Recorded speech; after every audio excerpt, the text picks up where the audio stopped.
সুপ্রিয় শিক্ষার্থীবৃন্দ, আমরা নিউটনের মহাকর্ষ অভিকর্ষ সূত্রের মধ্যে রয়েছি। তাই ভনিতা না করে সরাসরি সূত্রে চলে যেতে চাই। সবার আগে আমাদের প্রথম কাজ, তোমরা সবাই সূত্রটি মুখস্থ করে এসেছো কিনা সেটা যাচাই করা। আমাদের গাইড টিচার অবশ্যই সেটা দেখবেন। আশা করি তোমরা সবাই মুখস্থ করেছো। এখন সবাই খাতার উপরে মহাকর্ষ অভিকর্ষের নিউটনের যে সূত্রটি এ প্রপোর্শনাল যে সূত্র আকারে লেখা রয়েছে সেটা খাতার মধ্যে লেখো এবং গাইড টিচারকে দেখাও। আর আমি সেখান থেকে আজকে ব্যাখ্যা করা শুরু করব। মাই ডিয়ার স্টুডেন্টস, আশা করি তোমরা সবাই লক্ষ্মী, আল্লাহ সাক্ষী, সে অনুযায়ী তোমরা লিখেছো। এখন আমি দেখে লিখতে পারি কিনা তোমরা মিলিয়ে নাও। ভুল হলে বলবে ভুল, আর সঠিক হলে বলবে সঠিক। দেখি তোমরা পারো কিনা। আমি ভুল করছি না সঠিক করছি দেখো, আর আমাকে আজকে শেখাও। সূত্রটা ছিল মনে হয় m1 m2 d proportional f, তাই না? এটা ছিল না? এটা ভুল না সঠিক বলো, বলতে পারো? আচ্ছা, বুঝতে পেরেছি। ও, এটা ভুল। আচ্ছা, সঠিকটা কি তাহলে? এটা না, a proportional m1 m2 by d। এটা বলো, কি ভুল না সঠিক চিন্তা করো। আচ্ছা, ভুল হয়েছে মনে হয়। তাহলে কি হতে পারে? a proportional m1 m2 by d square, এইটা না? এটা সঠিক, তাই না? কি ভুল বললাম নাকি? তোমরা মনে করছো এটা সঠিক? ঠিক তো? আমি ঠিক দিব? প্রিয় শিক্ষার্থীবৃন্দ, হ্যাঁ, মনে হচ্ছে আমাদের কাছে এটা সঠিক, এ proportional m1 m2 by d square. কিন্তু আসলে এটা ভুল। কেন ভুল? এটাও ভুল, কারণ স্কয়ার নেই। এইটা কিন্তু হওয়ার কাছাকাছি ছিল, কিন্তু d স্কয়ার নেই। সুপ্রিয় শিক্ষার্থীবৃন্দ, তাহলে আমরা জানলাম নিউটনের সূত্রটা originally f proportional m1 m2 by d square. দেখো, তোমরা যেটা অনেকে মনে করো যে m1 উপরে 1 ঠিকই আছে, m2 এটা 2, আসলে না। এই যে আমরা দেই m1 m2, এটা কিন্তু স্কয়ার না, এটা নিচের একটা অংশ, জাস্ট দুইটা ভর। একটা মনে করো 10 কেজি আর একটা মনে করো 15 কেজি। তাহলে দুটোকে আলাদা বোঝানোর জন্য আমরা ধরি এটাকে m1 মানে প্রথম ভর, আর এটাকে ধরি m2 মানে দ্বিতীয় ভর। তাই দ্বিতীয়, প্রথম, চতুর্থ এগুলো লিখতে হলে নিচে লিখতে হয়। কেউ ভুলে এরকম উপরে লিখে রাখে, আর সেটা কিন্তু ভুল করে। আমরা কিন্তু তা করব না, ঠিক আছে? তাহলে আমরা জানলাম যে m1 m2 মানে প্রথম, দ্বিতীয়, তৃতীয়, চতুর্থ এক্রম লিখতে হলে আমরা তখন নিচের দিকে লিখবো। অর্থাৎ যদি প্রথম ভর তখন হচ্ছে m1, দ্বিতীয় ভর m2, তৃতীয় ভর m3, চতুর্থ ভর m4। কিন্তু এটা কিন্তু m স্কয়ার, এটা হচ্ছে স্কয়ার, স্কয়ার বর্গ। আর এটা দ্বিতীয় ভর, প্রথম ভর, দ্বিতীয় ভর, তৃতীয় ভর, চতুর্থ ভর। এই কিন্তু এটা কিন্তু স্কয়ার, কিউব উপরে দিলে কিউব হতো, এম কিউব। এম কিউব আর m3 এক নয়। সুতরাং বি কেয়ারফুল। না বুঝলে, না পারলে আন্ডা একেবারে ফুল। Be careful. So my dear, m1 m2 কিভাবে লিখতে হয় তা আমরা দেখলাম। এবং স্কয়ার আর এই 2 এর মধ্যে পার্থক্য হচ্ছে দ্বিতীয় ভর, এটা কিন্তু স্কয়ার মানে যা হবে, মানে ডি এর মান যা হবে তার বর্গ হবে। এটা যদি ডি 4 মিটার হয়, অরিজিনালি এফ হবে 16 গুণ কম। এটা যদি 2 হয় তাহলে এই স্কয়ারের কারণে 4, এখানে যদি 6 হয় তাহলে স্কয়ারের কারণে 36, 6 স্কয়ার 36।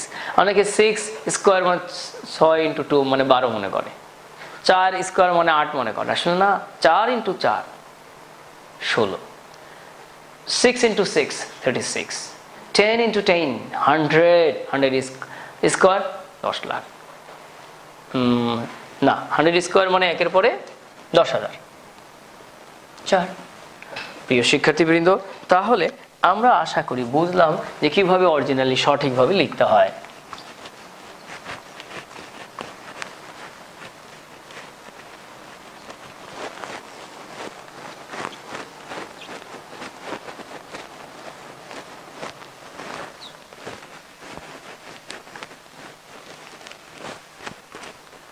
তাহলে মহাকর্ষীয় সূত্র আমরা জানি যে এই পৃথিবীর প্রতিটি বস্তুকণা আরেকটি বস্তুকণাকে বা একজন আরেকজনকে আকর্ষণ করে। এই আকর্ষণ বলের মান বস্তুদ্বয়ের ভরের গুণফলের সমানুপাতিক আর দূরত্বের বর্গের ব্যস্তানুপাতিক। অর্থাৎ একটা যদি বাড়ে আর একটা বাড়ে, সেটা কি ভরের সাথে সম্পর্ক। তাহলে ভরের সাথে হচ্ছে ভর যত বাড়ে আকর্ষণ তত বাড়ে, ভর যত কমে আকর্ষণ তত কমে। কিন্তু দূরত্ব বলছে দূরত্ব বাড়লে আকর্ষণ কমে, দূরত্ব কমলে আকর্ষণ বাড়ে। দেখো আমি অনেক দূরে রয়েছে, কিন্তু তোমাদের সাথে আমার সাথে একটু সম্পর্কটা একটু দুর্বল, কিন্তু লিটন স্যার তোমাদের কাছে যাওয়ার কারণে, তোমাদের সাথে দেখা সাক্ষাৎ হওয়ার কারণে তোমাদের সাথে আকর্ষণ তার একটু বেশি। এর একটাই কারণ, আমার সাথে দূরত্ব বেশি, আকর্ষণ একটু কম। কিন্তু লিটন স্যারের সাথে দেখো অনেক সময় তোমাদের সাথে দেখা হয়েছে, ভালো সম্পর্ক তৈরি হয়েছে, ফলে তার প্রতি আকর্ষণ কিন্তু বেড়ে গিয়েছে। দূরত্ব কমলে আকর্ষণ বাড়ে, আর দূরত্ব বাড়লেই আমার মতো অধম, আকর্ষণ কমে যায়, দূরে রয়েছে, আমি মরে গেলেও মনে হয় না তোমরা কষ্ট পাবে। তো যাই হোক সুপ্রিয় শিক্ষার্থীবৃন্দ, আসল কথা এটা যে কোনো বস্তু মধ্যে আকর্ষণ যে বিকর্ষণ বল এফ, সেটা হবে দূরত্বের বর্গের ব্যস্তানুপাতিক আর ভরের গুণফলের সমানুপাতিক। আর আজকে এই সূত্রটা মুখস্থ করায় আবারও শুরু করলাম, কিন্তু এর সাথে রিলেটেড কিছু জিনিস আজকে আমরা পড়ব, জানবো ভর কাকে বলে, বল কি, ওজন কি, এই ফোর্সটা অরিজিনালি কি এটা জানবো, আর দূরত্ব কি। দূরত্ব আমরা পড়েছি এই দুইটা বস্তুর মধ্যে যে মাঝখানে যে গ্যাপ ফাঁকা জায়গা কতটুকু দূরে রয়েছে সেটা দূরত্ব ডিস্টেন্স। আর ভর হচ্ছে গিয়ে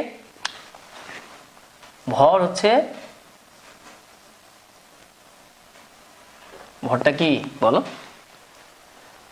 পদার্থের পরিমাণ। কোন একটি বস্তুর মধ্যে কি পরিমাণ পদার্থ রয়েছে সেটাকে বলা হয় ভর। ভরের একক হচ্ছে কেজি, এটাকে এর একক হচ্ছে কেজি, SI একক। তোমরা আগেই জেনেছো বিভিন্ন একক, ক্লাস 6 থেকেই জেনেছো।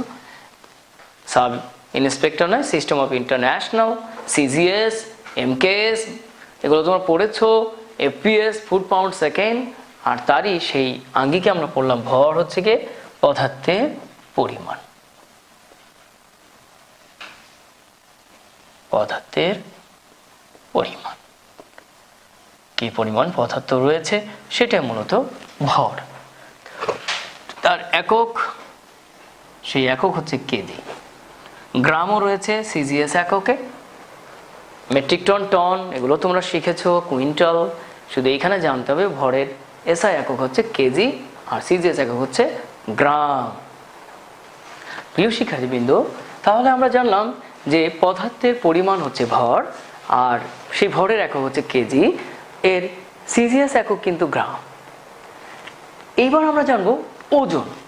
ভর আর ওজন, এই ওজনের মধ্যে আর ভরের মধ্যে পার্থক্য কি সেটাও আমরা শিখব।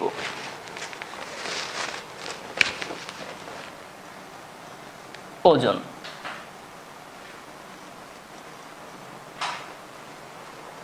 তোমার মাথার উপরে কেউ মনে করো 50 কেজি চাউল তুলে দিল, তুমি অনেক কষ্ট পাচ্ছ। আরেকজন এসে আরো 20 কেজি তোমার মাথায় তুলে দিল, তোমার মাথা মনে হয় ভেঙে, ঘাড় ভেঙেই পড়ে যাবে। এর অর্থ কি? ভর যত বাড়ছে ওজন তত বাড়ছে। অর্থাৎ এই পদার্থের পরিমাণকে পৃথিবী নিচের দিকে টান দিচ্ছে। তোমার মাথার উপরে যখন আরো 10 থেকে 15 কেজি বাড়ানো হলো, প্রিয় শিক্ষার্থীবৃন্দ, সেই ভর বাড়ার সাথে সাথে নিচের দিকে কেন যেন চাপ সৃষ্টি হচ্ছে। আরে পৃথিবী তো নিচের দিকেই টানে, তার মানে ভরের সাথে যদি পৃথিবীর টানকে আমরা হিসাব করি তাহলে সেটাকে বলা হয় ওজন। অর্থাৎ তুমি জোরে চিল্লায় বললাম মাগো মাগো মাগো, আমার মাথায় ওজন চাপিয়েছে মা গো, আর সেই মা হচ্ছে এমজি। হ্যাঁ তুমি বললে আল্লাহ মা গো এমজি, হ্যাঁ এম ফর মা, জি ফর গো, মা গো। তাহলে এম হচ্ছে ভর, জি হচ্ছে পৃথিবীর টান, সেটাকে বলা হয়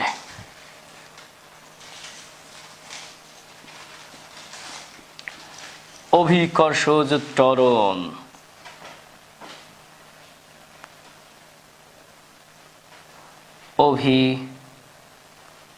অভিকর্ষজ ত্বরণ।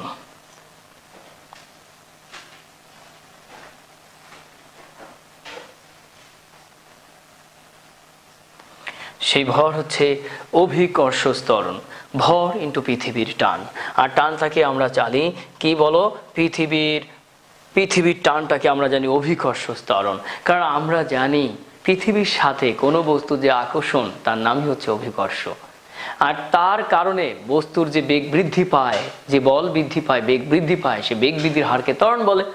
পৃথিবীর টানের কারণে কোনো বস্তু যখন নিচের দিকে ফেলে দেওয়া হয় তখন তুমি একটু খেয়াল করবে, আমি মার্কারটাকে ঠিক এখান থেকে ফেললাম, মাথার উপর ব্যথা পাবো না, কিন্তু দেখো আমি ফেললাম কত জোরে শব্দ হচ্ছে। তুমি আরেকটু খেয়াল করো, আমার মাথায় ফেললাম, তোমরা কিন্তু শব্দ পাচ্ছ না, কিন্তু আমার নিচে পড়ে গেল, অনেক জোরে শব্দ পেলে। এর অর্থটা কি জানো প্রিয় শিক্ষার্থীবৃন্দ? এই যে আমি আবার তুলে দেখাচ্ছি, এর অর্থটা হচ্ছে তুমি যখন নিচের দিকে যত ফেলতেছো, যত নিচে যাচ্ছে তত জোরে আঘাত খাচ্ছে, কিন্তু এখানে দূরত্ব কম ছিল, আস্তে হয়েছে, শব্দ পাচ্ছ না, কিন্তু নিচে ঠাস করে শব্দ পেয়েছ। এর কারণ যত নিচে যায় তত বেগ বৃদ্ধি পায়, আর বেগ বৃদ্ধির হারকে তোমরা শিখেছো ত্বরণ, তোমাদের রয়েছে স্মরণ। তোমাদের তাহলে হবে না কি মরণ। তোমরা তো এভাবে করেছো ক্লাস 7-এ বরণ, যে বেগ বৃদ্ধির হারকে বলে ত্বরণ। আর যেহেতু পৃথিবীর আকর্ষণের কারণে এটা ঘটছে, তাই এটা অভিকর্ষজ ত্বরণ। প্রিয় শিক্ষার্থীবৃন্দ, কোনো বস্তুকে উপর দিক থেকে ছেড়ে দিলে বস্তুটা অটোমেটিক নিচের দিকে পড়তে থাকে, কারণ পৃথিবী তার উপর আকর্ষণ করে নিচের দিকে টেনে আনে। যত বেশি নিচে পড়তে থাকে তত বেশি আকর্ষণ বাড়তে থাকে। উপর থেকে একটা ছোট্ট পাথর কণা যদি ফেলে তোমার মাথার উপরে দেওয়া হয়, তোমার মাথা কেটে যাবে, অথচ এখান থেকে তুমি ফেলবা, কিচ্ছুই হবে না। এর কারণ এই বেগ বৃদ্ধি পাচ্ছে না, যত নিচে পড়বে তত বেগ বা ভেলোসিটি বৃদ্ধি পাবে। সুপ্রিয় শিক্ষার্থীবৃন্দ, আমার সোনামানিকের টুকরারা, তাহলে জেনে নিলা যত বেশি নিচে পড়বে পৃথিবী তত বেশি আকর্ষণ করবে, তত বেগ বৃদ্ধি পাবে। আর বেগ বৃদ্ধির হারকে ত্বরণ বলে। আর এই ত্বরণ ঘটছে পৃথিবীর আকর্ষণের কারণে, তাই এটাকে বলে অভিকর্ষজ ত্বরণ। তাই এটাকে বলবে অভিকর্ষজ ত্বরণ। তোমরা দেখো, এটা হচ্ছে অভিকর্ষজ ত্বরণ। একে বলা হয় জি, আর এটাকে বলা হয় এম। আর তোমরা এটাও জানো ভরের একক হচ্ছে কেজি, আর অভিকর্ষজ ত্বরণ জি এর একক হচ্ছে, ত্বরণ মানে কি মিটার পার সেকেন্ড স্কোয়ার। তাহলে ওজন হবে kg metre per second square, তাকেই বলা হয় 1 নিউটন। একটা জিনিস খেয়াল করো, যত বেশি ওজন তোমার মাথার উপরে দেওয়া হবে তত বেশি বল ক্রিয়া করবে, মাথাকে নিচে নিয়ে আসবে। আর বলের এটি কাজ, ফোর্স দিয়ে বস্তুকে সরানো, যার কারণে স্থির বস্তু গতির সঞ্চার হয়। গতিশীল বস্তু স্থির হতে চায়, সেটাকে বলা হয় বল। তাহলে প্রিয় শিক্ষার্থীবৃন্দ, এই ওজনের অপর নাম, ছদ্মনাম বল। এই যে তাহলে বল মানেই ওজন, লেখা যায় ফোর্স মানেই ওয়েট, ওয়েট মানে মাগো, মাগো। ভর ইন্টু ত্বরণ, ভর ইন্টু ত্বরণ, তার নাম ওয়েট, তার নামে ফোর্স। তাহলে ভর আর ওজন এক নয়। ওজনের এককও নিউটন, বলের এককও নিউটন। বল এবং ওজন নির্ভর করে দুটি জিনিসের উপরে, একটি ভর, একটি অভিকর্ষজ ত্বরণ। আর বস্তুর ভর শুধু পদার্থের পরিমাণের উপর নির্ভর করে। তাহলে মাই ডিয়ার ফুল কেয়ার, বাসা থেকে লিখে নিয়ে আসতে হবে ভর ও ওজনের পার্থক্য। পার্থক্য সুন্দর করে লিখে নেওয়া হোমওয়ার্ক, ভর ও ওজনের পার্থক্য। তাহলে আমরা আজকে প্রথমে দেখলাম কিভাবে সমীকরণটা লিখতে হয় মহাকর্ষীয় সূত্রের, নিউটনের ভর কি তার একক কি, ওজন কি তার একক কি, ভর ও ওজনের মধ্যে পার্থক্য, আর ভর আর ওজন এক নয় এটা জানতে পারলাম। আর ওজন আর বল কিন্তু সেম, শুধু পাল্টে গিয়েছে তাদের নেম, কিন্তু বল আর ওজন সেম। তাই বলের একক নিউটন আর ওজনের এককও নিউটন, কিন্তু ভর কিন্তু কেজি। প্রিয় শিক্ষার্থীবৃন্দ, কেন লিখেছি এবার দেখো, ওই সূত্রটাকে আমি কিভাবে ওজনের সাথে সম্পর্ক যুক্ত করব সেটা দেখো। এখন আমরা সম্পর্ক দেখাবো। বল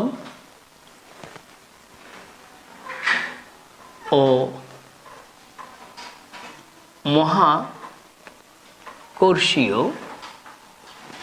ধ্রুবকের মধ্যে সম্পর্ক।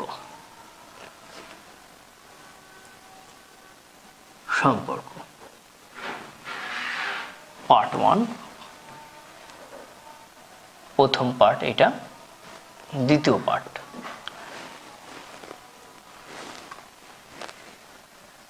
অভিকর্ষজ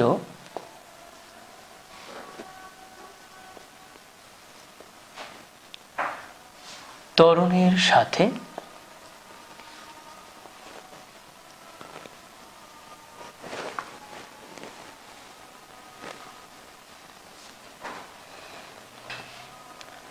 মহাকর্ষীয়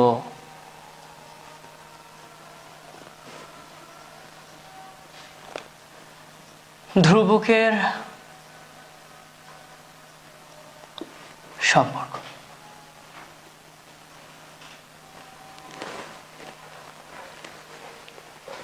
প্রথম পার্ট 1 দেখে নিই। এক, F proportional m1 m2 by D square. এটা 2 না, এটা ডি স্কোয়ার। প্রিয় শিক্ষার্থীবৃন্দ, আমি একটু আগে উদাহরণ দিয়েছিলাম, পারভিন এবং নাজমা তোমাদের ক্লাসমেট, একজন আরেকজনের সাথে সম্পর্ক কিন্তু সমানুপাতিক। একজন হাসলে আরেকজন হাসে, একজন কাঁদলে একজন কাঁদে, কিন্তু দুজন কিন্তু সমান না। ধরো পারভিনের ওজন 100 কেজি, ভর 100 কেজি, আর Nazma, Parveen for P 100 kg, Nazma for N 50 kg. এদের সম্পর্ক হচ্ছে সমানুপাতিক। 100 কেজি প্রপোর্শনাল 50 কেজি, সমান না কিন্তু। এ হাসলে এও হাসে, কাঁদলে এও কাঁদে, কিন্তু দুজন সমান না। এখন এই সমানুপাতিককে যদি উঠায় সমান বানাতে চাও, এর মধ্যে 100 কেজিকে যদি সমান বানা দাও, সমান 50 কেজি, এটা কি হয় বলো? এটা মানুষ হাসবে না? সমান বলো? তাহলে কি করতে হবে? 2 গুণ করতে হবে, তাহলে সমান হলো। তাহলে সমান চিহ্ন ব্যবহার করতে পারবো যখন সমান হবে। কিন্তু যখন সমান চিহ্ন ব্যবহার করলাম সমানুপাতিক থেকে, তখন কিন্তু একটি সংখ্যা এনেছি, এটার নাম ধ্রুবক সংখ্যা।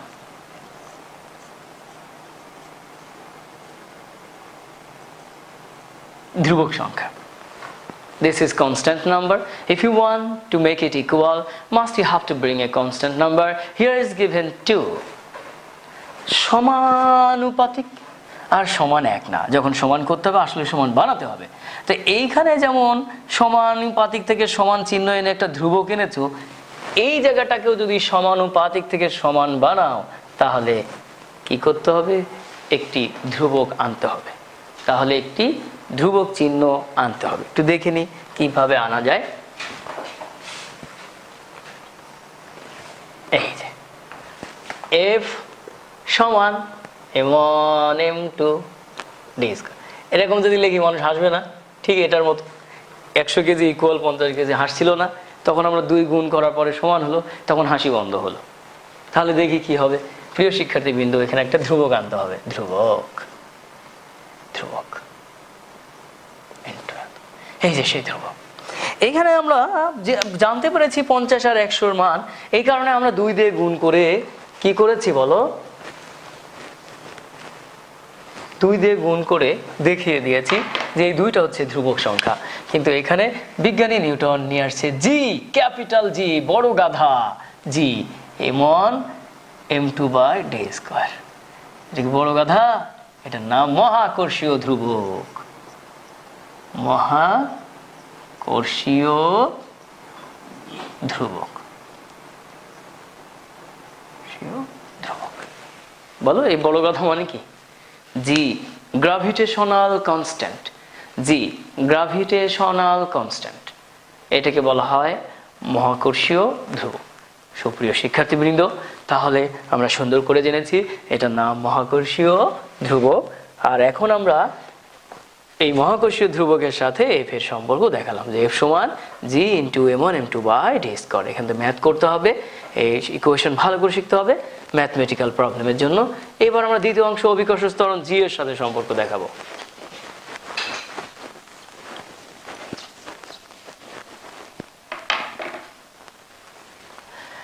এখন দেখো এখান থেকে এটা 1 নম্বর সমীকরণ দিলাম, এটা মহাকর্ষীয় ধ্রুবকের সাথে সম্পর্ক। এই জি এর আলাদা মান রয়েছে, এগুলো আমরা পরবর্তী দিন ভালো করে শিখব।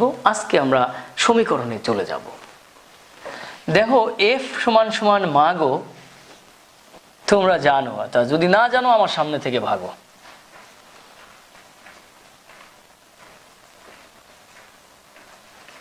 একটু আগেই পড়েছি ওয়েট বা ওজন সমান বল, বল সমান মাগো। তাহলে আমরা লিখতে পারি যে এফ সমান মাগো। প্রিয় শিক্ষার্থীবৃন্দ, তাহলে এম আর জি আমরা এভাবে লিখলাম, এফ সমান সমান এম জি। এফ এ এম জি বসিয়ে পাই। এখন দেখো যখন তুমি এই চিত্রের মধ্যে মনে করো এই বস্তুটাকে ধরো এম আর এটাকে ধরো বড় একটা বস্তুকে ধরলো ক্যাপিটাল এম, একটা ছোট্ট বস্তু আর একটা বড় বস্তু। বড় বস্তুটাকে আরো বড় করে দিই, তাহলে বুঝতে আরো সুবিধা হবে। এইটা মনে করো পৃথিবী, এটা আর্থ বা পৃথিবী, পৃথিবী, আর এটা হচ্ছে একটা ছোট্ট বস্তু এম। তাহলে এই সূত্র অনুযায়ী আমি এখানে যদি লিখি এফ সমান G into M by capital M by D square. দেখো তো প্রিয় শিক্ষার্থীবৃন্দ, আমি যদি এই ছবির পরিপ্রেক্ষিতে এটা লিখি, এটা বাক্স করে দিই, একটা বাক্সের মধ্যে থাকুক যে নতুন জিনিস, একটা নতুন পার্ট। এটাকে কিভাবে আমরা এভাবে নিয়ে আসবো সেটা দেখাচ্ছি। আমরা এমনকে ধরে নিলাম এম আর এম টুকে ধরলাম ক্যাপিটাল এম। তাহলে সূত্রটা হবে এফ ছিল এফ, জি জি থাকলো, এম ওয়ানের পরিবর্তে এম, এম টুর পরিবর্তে ক্যাপিটাল এম ডি। তাহলে F equal G M one M by D square, এবার লিখতে পারি। এখন যদি আমরা এই জিনিসটাকে মুছে দিই, এটা তোমরা খাতায় লিখে রাখো, যদি লিখে দিই আর এফ এর মান যদি এই ক্ষেত্রে আমরা এম জি বসিয়ে নিই, এই যে এক্ষেত্রে যদি আমরা এফ সমান এম জি বসিয়ে G into M capital M by D square লিখি, তাহলে এম আর এম কাটা যায়, তখন হয় G equal G M by D square, G equal D M by D square. সুপ্রিয় শিক্ষার্থীবৃন্দ, তাহলে আমরা এই অংশটা আনতে পারি, এটা ফোকাসিং করে রাখো।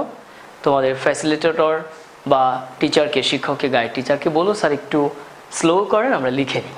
ওকে, এরপরে এটা অন্য জায়গায় লিখবে, আমি এই অংশ থেকে লিখব সমীকরণটি মূলত।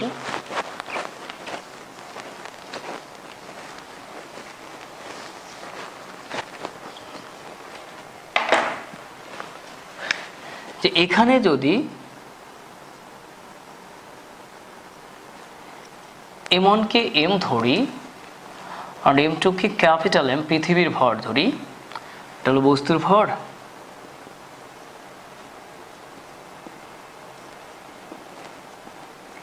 পৃথিবীর ভর,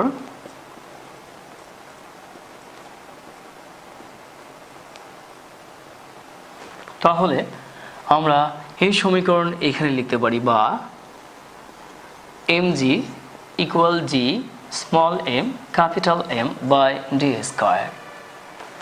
এম আর এম সেম কেটে দিলাম তাদের নেম, থাকলো G equal G M by D square.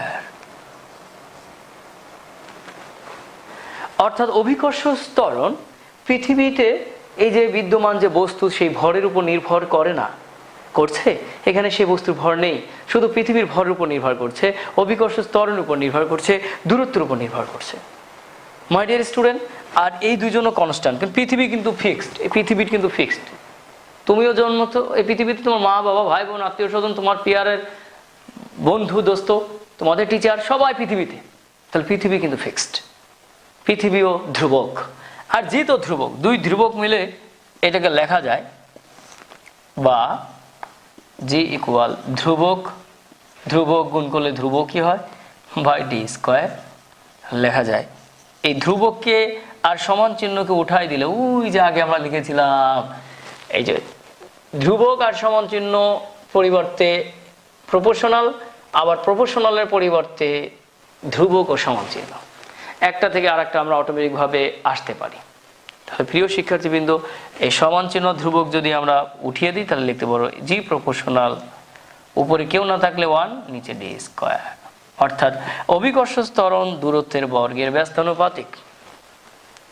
অভিকর্ষ ত্বরণ দূরত্বের বর্গের ব্যস্তানুপাতিক। দূরত্ব যত বাড়ে অভিকর্ষ ত্বরণ তত কমে স্কোয়ার পরিমাণ, আর দূরত্ব যত কমে অভিকর্ষ ত্বরণ ততই বাড়ে। এই জন্য বলেছিলাম পৃথিবীর কেন্দ্র থেকে দূরত্ব বাড়লে আকর্ষণ কমে, আকর্ষণ করা মানে অভিকর্ষ ত্বরণও কমে যায়। আর দূরত্ব যত কমে আকর্ষণ বাড়ে, দূরত্ব যত বাড়ে আকর্ষণ কমে। তাহলে জি এর সাথে অভিকর্ষ ত্বরণ, জি এর সাথে ডি এর সম্পর্ক স্কোয়ার ব্যস্তানুপাতিক, অর্থাৎ বর্গের ব্যস্তানুপাতিক।